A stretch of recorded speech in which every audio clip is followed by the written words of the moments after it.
नमस्ते। आप सभी का हमारे YouTube चैनल पे बहुत बहुत स्वागत है। आज मैं आप सभी को माघ मास के महात्म का 8वां अध्याय सुनाती हूँ। यमदूत कहने लगा कि तुमने बड़ी सुंदर वार्ता पूछी है। यद्यपि मैं पराधीन हूँ, फिर भी तुम्हारे स्नेहवंश अपनी बुद्धि के अनुसार बतलाता हूँ। जो प्राणी काया वाया और मनसा से भी कभी दूसरों को दुख नहीं देते, वे यमलोक में नहीं जाते। हिंसा करने वाले वेद यज्ञ तप और दान से भी उत्तम गति को नहीं पाते। अहिंसा सबसे बड़ा धर्म तप और दान ऋषियों ने बताया है। जो मनुष्य जल या पृथ्वी पर रहने वाले जीवों को अपने भोजन के लिए मारते हैं, वे कालसूत नामक नरक में पड़ते हैं और वहाँ पर अपना मांस खाते हैं और रक्त पीप पान करते हैं तथा पीप की कीच में उनको कीड़े काटते हैं। हिंसक जन्मांग काने गुबड़े लूले लंगड़े दरिद्र और अंगहीन होते हैं। इस कारण इस लोक और तथा परलोक में सब सुख की इच्छा करने वाले को काया वाचा तथा मन में दूसरों का द्रोह नहीं करना चाहिए। जो हिंसा नहीं करते उनको किसी प्रकार का भय नहीं होता। जिस तरह सीढ़ी और टेढ़ी दोनों प्रकार की बहने वाली नदियाँ समुद्र में मिल जाती हैं, वैसे ही सब धर्म अहिंसा में प्रवेश कर जाते हैं। ब्रह्मचारी गृहस्थ वानप्रस्थी तथा यति सभी अपने अपने धर्म का पालन करने और जितेंद्रिय रहने से ब्रह्मलोक को प्राप्त करते हैं। जो जलाशय आदि बनाते हैं और सदैव 5 यज्ञ करते हैं, वे यमपुरी में नहीं जाते। जो इंद्रियों के वशीभूत नहीं है, वेदवादी और नित्य ही अग्नि अर्थात हवन आदि का पूजन करते हैं, वे स्वर्ग को जाते हैं। युद्ध भूमि में जो शूरवीर मर जाते हैं, वे सूर्यलोक को प्राप्त होते हैं।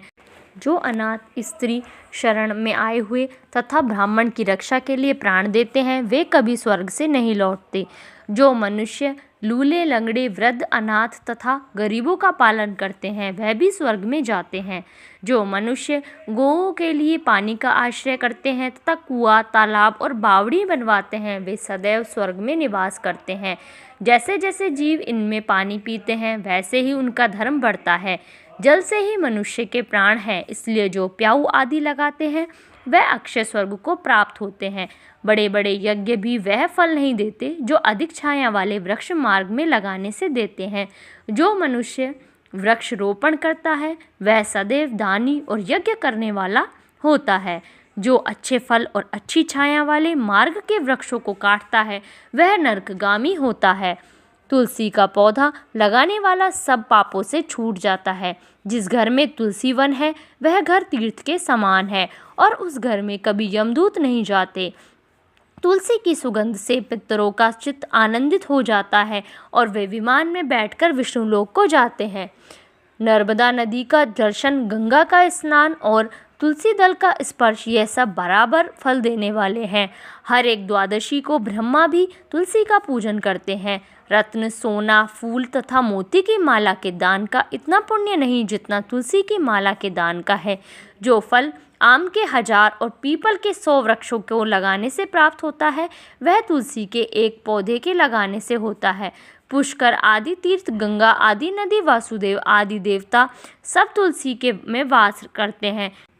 जो एक बार या 2 या 3 बार रेवा नदी से उत्पन्न शिव मूर्ति की पूजा करता है अथवा स्फुटिक रत्न के पत्थर से आप निकले हुए तीर्थ में पर्वत या वन में रखी हुई शिव की मूर्ति की पूजा करता है और सदैव ओम नमः शिवाय मंत्र का जाप करता है, यमलोक की कथा भी नहीं सुनता।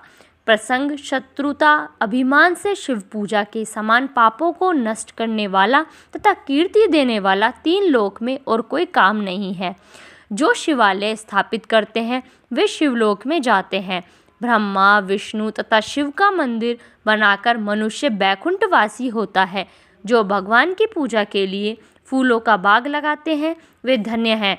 जो माता पिता देवता और अतिथियों का सदैव पूजन करते हैं, वे ब्रह्मलोक को प्राप्त होते हैं। धन्यवाद। इस वीडियो में बस इतना ही। यदि आपको मेरी वीडियोस अच्छी लगे तो प्लीज़ उन्हें लाइक कीजिए, शेयर कीजिए और मेरे चैनल को सब्सक्राइब कीजिए।